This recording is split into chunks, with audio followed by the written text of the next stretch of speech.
क्यों वीरान पड़ गया हनुमंत्या जल महोत्सव। ऐसा क्या हुआ जो हनुमंत्या जल महोत्सव में पर्यटकों के मन में सताया डर। मुख्यमंत्री शिवराज सिंह चौहान की परिकल्पना हनुमंत्या टापू, जिसे विश्व पर्यटन के मानचित्र में स्थापित होने में जरा भी वक्त नहीं लगा, जहां प्रदेश की सरकार के द्वारा इस वर्ष 5वां जल महोत्सव का आयोजन किया गया, जिसमें बड़ी संख्या में पर्यटक ने पहुंचकर हनुमंत्या टापू में सैर सपाटा का आनंद उठाया। लेकिन अब क्या वजह है कि गुरुवार को हनुमंत्या टापू में लगे जल महोत्सव में वीरानी सी छा गई। ऐसी क्या घटना घटी जिसकी वजह से हनुमंत्या टापू में आने वाले पर्यटकों के मन में डर भी सामने आने लगा।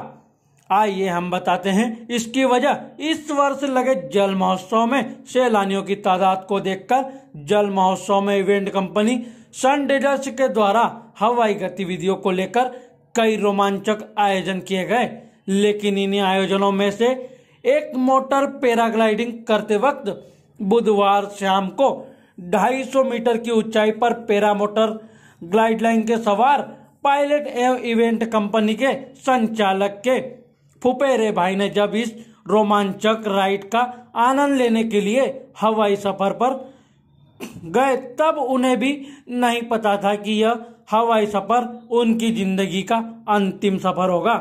मुस्कुराते हुए जब वह इस सफर का आनंद ले रहे थे, तभी अचानक 250 मीटर की ऊंचाई पर मोटर पैराग्लाइडिंग की पंखुड़ी टूटने की वजह से बड़ी घटना घट गई, जिसमें इतनी ऊंचाई से पैरा मोटर ग्लाइडलाइन में हिचकिलो खाते जब दोनों ही सवार जमीन पर धड़ाम से गिरे, तब इस घटना को देखने वाले लोगों की रूह कांप गई।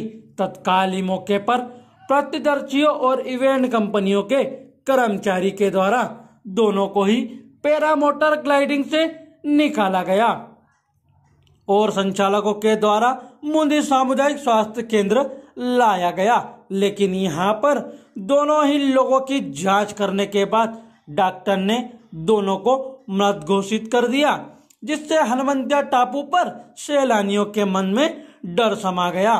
वहीं इतने बड़े हादसे होने के बाद तत्काल ही खंडवा जिला कलेक्टर ने द्विवेदी के द्वारा इस घटना को मजिस्ट्रियल जांच के आदेश दे दिए गए। वहीं इस मामले को लेकर मध्य प्रदेश के मुख्यमंत्री शिवराज सिंह चौहान ने भी घटना पर दुख व्यक्त किया। लेकिन क्या सुख व्यक्त करने के बाद दोनों ही मृतकों के परिजन भी शांत हो पाएंगे कि नहीं, इस घटना में अब प्रशासन को सबक लेना होगा। जब इवेंट कंपनी इतने बड़े पैमाने पर ऐसे हवाई और रोमांचक खेलों की गतिविधियां संचालित करती है, तो फिर इसे विशेषज्ञों की निगरानी में कराया जाना चाहिए।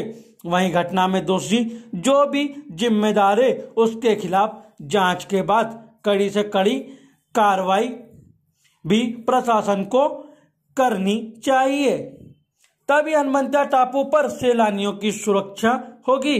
अन्यथा इस दुखद घटना के बाद अब हनुमंत्या जल महोत्सव पर कई प्रश्न खड़े होते हैं और निश्चित तौर पर खड़े होने भी चाहिए, क्योंकि इतना बड़ा आयोजन और उसके बाद इतनी बड़ी लापरवाही कहीं न कहीं इवेंट कंपनी के ऊपर भी कहीं सवालिया निशान खड़ी करती हुई नजर आ रही है।